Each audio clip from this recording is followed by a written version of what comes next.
Hi, it's Juan Watterson here, speaking from Edinburgh for COP26 and Global Legislators, representing the Isle of Man and the CPA Small Branches network. I think the three takeaways that I have from this conference are about the importance of effective scrutiny and transparent systems, holding governments to account.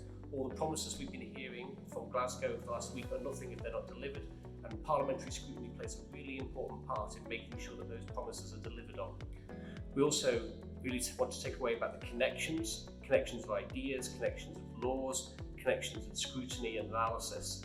This is really important across both regional, national and international levels to make sure that the picture is really joined up. There's only one globe and we need to work at this at every single level.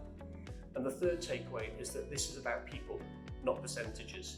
These are the real issues that impact everybody on a day-to-day basis. These are only going to get worse. Actually, it's the smaller branches, it's the developing branches that are least likely to be able to deal with climate change on their own.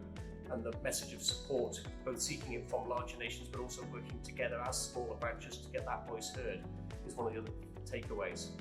So finally, I'll be taking this message out to my parliamentarians back in the Isle of Man and sharing it with the Small Branches Network Executive and wider with the rest of the delegation to the wider CPA through the parliamentarian to make sure that as much of the conference material that we've picked up, as much of the learning, as much of the ideas as we've been able to pick up is shared so that all parliamentarians are as well equipped as they possibly can be to deal with the existential threat of climate change.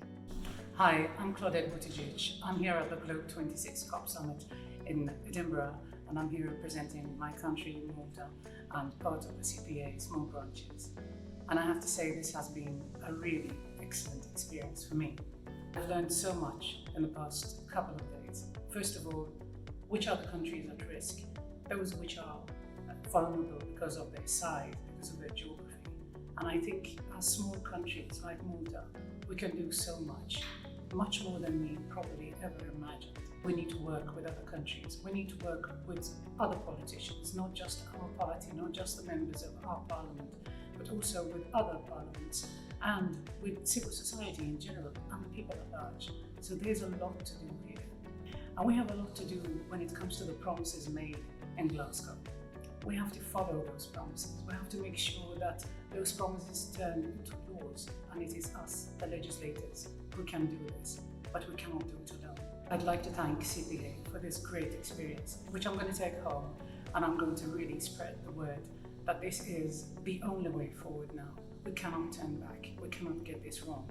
And obviously, I appeal to everybody who can help us to really come forward and be part of this great change.